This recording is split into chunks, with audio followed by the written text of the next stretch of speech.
आप सबको जय मसीह की। परमेश्वर आपको और आपके पूरे परिवार को आशीष दे। Welcome to my YouTube channel Alpha Omega JM में आप सभी का स्वागत है।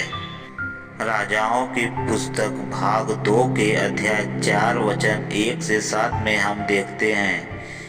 इससे पहले कि हम वीडियो को शुरू करें, आप हमारे alpha Omega JM Hindi YouTube channel को सब्सक्राइब करें और बेल आइकन को दबाएं, जिससे वीडियो का नोटिफिकेशन आपको मिलता रहे।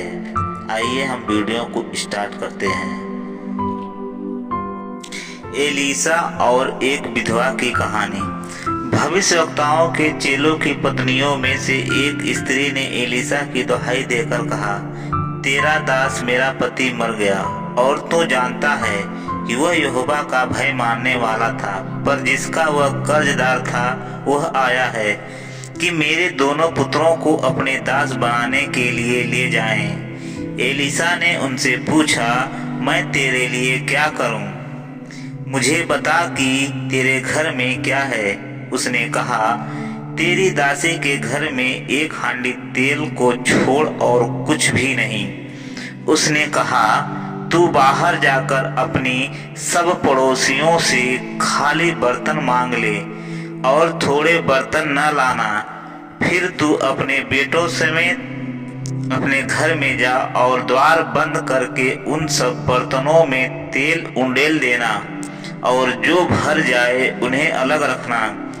तब वह उसके पास से चली गई और अपने बेटों समेत अपने घर जाकर द्वार बंद किया। तब वे तो उनके पास बर्तन लाते गए और वह उंडेलती गई। जब वह बर्तन भर गए तब उसने अपने बेटे से कहा, मेरे पास एक और भी ले आ। उसने उससे कहा, और बर्तन तो नहीं रहा। तब तेल रुक गया।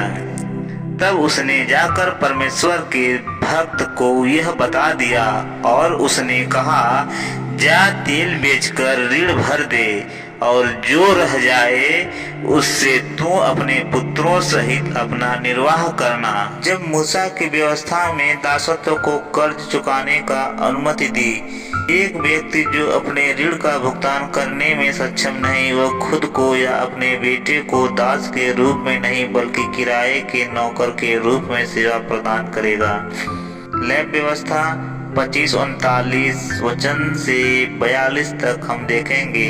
तब सेवा करेंगे, लेकिन विधवा के मामले में ऐसा लगता था कि लेनदार जो कर्जदार के जीवन काल में बेटों से उनके अधिकार की आवश्यकता नहीं थी, लेकिन उनकी मृत्यु पर और उसकी पत्नी से पति के ऋण का भुगतान करने के लिए कहा।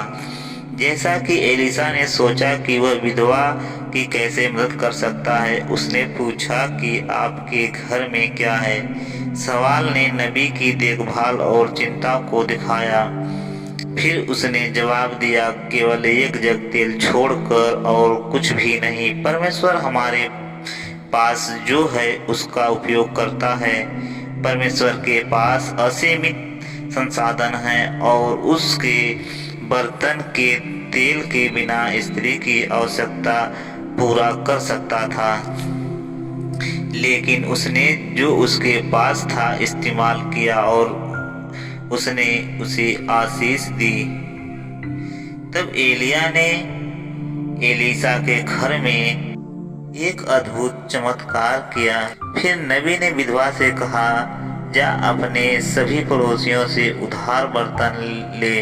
और उसने कहा, केवल कुछ ही नहीं, लेकिन जितना तुम कर सकती हो। यह आज्ञा उसके विश्वास की परीक्षा थी। जितना अधिक वह इकट्ठा करती उतना अधिक उसे प्राप्त होता। और विधवा ने एलीसा की आज्ञा का पालन किया। फिर उसने उसे उसके द्वारा इकट्ठा किए गए सभी बर्तनों में तेल डालने का निर्देश दिया। तब विधवा ने नबी के निर्देश का पालन करते हुए और उसके बेटों को भी शामिल किया। अगर बेटों को गुलामी से बचाना था तो उसके पास विश्वास और आज्ञाकारिता ने उसके बेटों में विश्वास और आज्ञाकारिता उत्पन्न तेल का बर्तन ज्यादा नहीं था, लेकिन परमेश्वर के हाथ विधवा द्वारा एकत्र किए गए सभी बर्तन भरने में समर्थ थे। अब जब आखिरी बर्तन भर गया तो तेल खत्म हो गया। परमेश्वर अब नहीं दे सकता था जब मनुष्य प्राप्त करने के लिए तैयार। हे मेरे प्रियो, परमेश्वर ने यहाँ पर कितनी अच्छी बात कही है। हम उस लायक नहीं हो पाते हैं कि परमेश्वर हमें दे सके। अगर हमको कुछ पाना है तो हमें परमेश्वर की निगाह में और अपनी निगाह में उस लायक बनना होगा जिससे हम उसको हासिल कर सकें। आइए इसके आगे फिर देखते हैं। फिर वह आई और एलिशा को बताया। उसने उससे कहा, जा तेल बेचकर ऋण भर दे और जो रह जाए उससे तू अपने पुत्रों सहित अपना निर्वाह करना। और इस प्रकार परमेश्वर ने उसकी सभी आवश्यकताओं को पूरा किया। इसी तरह हमारी प्रतिभाएं बहुत सारी नहीं हो सकती, लेकिन ईश्वर को जो कुछ भी उन्हें अर्पित था वह उसका उपयोग और बढ़ा सकता है। विधवा ने परमेश्वर से और अधिक प्राप्त किया। जितना उसने मांगा था उसका अनुरोध केवल यह था कि उसके बेटे को सेवा भाव से जीवन दिया जाए। लेकिन परमेश्वर ने अपने बच्चों को बचाया और उनकी सभी जरूरतों के लिए आपूर्ति की। इस प्रकार परमेश्वर पुरुषों से जितना मांगते हैं और उससे कहीं अधिक आशीष देते हैं, उसके लिए कि हमारी विनती और समझ से कहीं अधिक काम कर सकता है। परमेश्वर की सेवा में आपका धन्यवाद।